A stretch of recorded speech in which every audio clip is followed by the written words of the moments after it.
Selamat datang kembali di sesi kita. Hari ini kita bakal bahas sesuatu yang menarik banget, bahasa tubuh. Sumber kita kali ini dari buku Surrounded by Idiots. Kita mau coba gali lebih dalam nih, kenapa sih cara kita bergerak itu penting banget dan gimana penampilan kita sebenarnya ya di mata orang lain?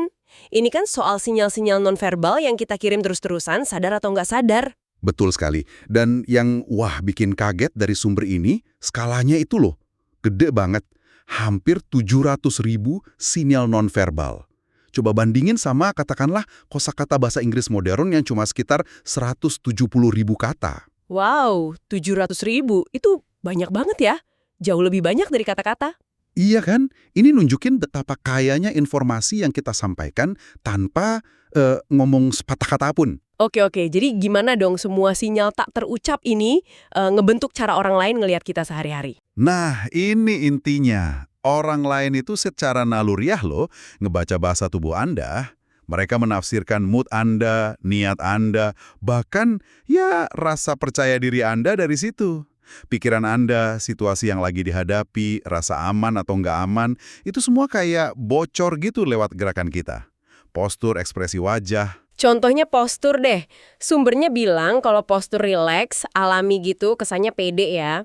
Saya juga sering perhatiin sih kalau orang bungkuk gitu, emang kelihatan kayak kurang semangat atau pasrah. Iya, betul. Tapi kalau terlalu tegak, kadang malah kesannya jadi kaku atau malah pengen dominasi gitu nggak sih? Tepat. Dan seringkali kesan ini muncul cepat banget, dalam hitungan detik. Nggak perlu mikir panjang, orang udah dapat impresi. Sama juga kayak kontak mata. Mata yang gelisah, kata sumbernya, itu sinyal kuat kalau Anda lagi nggak nyaman atau pengen ada di tempat lain aja. Sumbernya juga nyinggung soal deteksi kebohongan lewat mata ini kan. Katanya sih orang yang bohong itu suka susah natap mata atau sering megang leher atau tangannya di dada pas lagi nyangkal sesuatu. Tapi ini kan nggak selalu benar juga ya. Betul-betul. Mesti hati-hati banget menafsirkannya. Itu cuma pola yang sering diamati, bukan aturan pasti. Tapi ya itu bagian dari sinyal nonverbal. Selain mata, kepala, muka, tangan, semua ikut bicara. Ngangguk, geleng-geleng kepala, miring pas dengerin, dahi mengkerut, alis naik, semua itu pesan instan. Termasuk jabat tangan juga ya, ada yang lemes banget, ada yang kuat, ada yang sampai ngeremes gitu. Nah, iya. Masing-masing bisa ngasih kesan beda soal orang itu. Dominankah, ragukah, atau malah, nggak peduli. Terus gimana soal konsep ruang atau wilayah yang disebut di sumber? Itu menarik juga tuh. Ah, iya. Zona personal. Ini penting.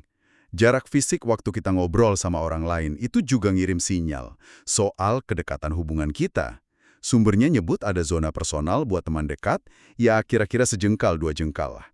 Terus ada zona sosial, agak jauhan, sekitar 1-3 meter buat orang asing atau situasi formal. Dan ini bisa beda-beda banget ya antar budaya. Yang di sini biasa aja, di tempat lain bisa dianggap terlalu dekat atau malah kejauhan. Banget, makanya penting banget buat observasi. Nggak bisa dipukul rata. Jadi emang kuncinya di observasi ya?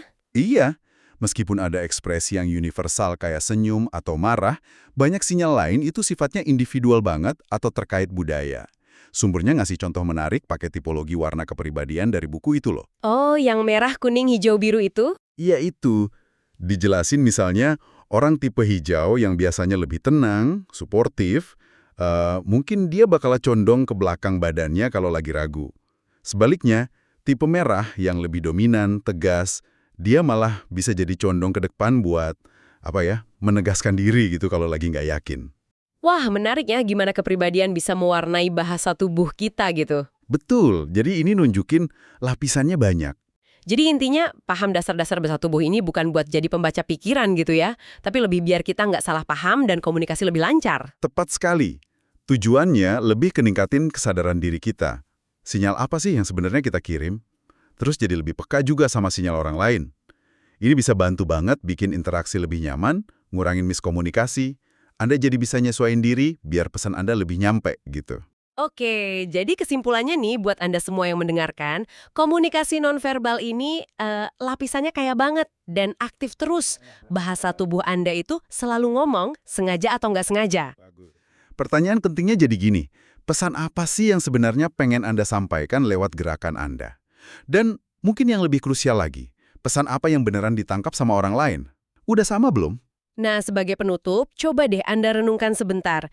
Di luar hal-hal yang jelas kayak senyum atau muka cemberut, sinyal halus apa ya dari bahasa tubuh Anda? Mungkin cara Anda nyilangin kaki pas duduk, gerakan tangan kecil pas ngobrol, atau bahkan cara Anda berdiri pas lagi nunggu antrian, yang mungkin tanpa sadar ngebentuk pandangan orang lain tentang Anda setiap hari, bahkan dalam interaksi yang Anda anggap nggak penting. Coba pikirkan itu.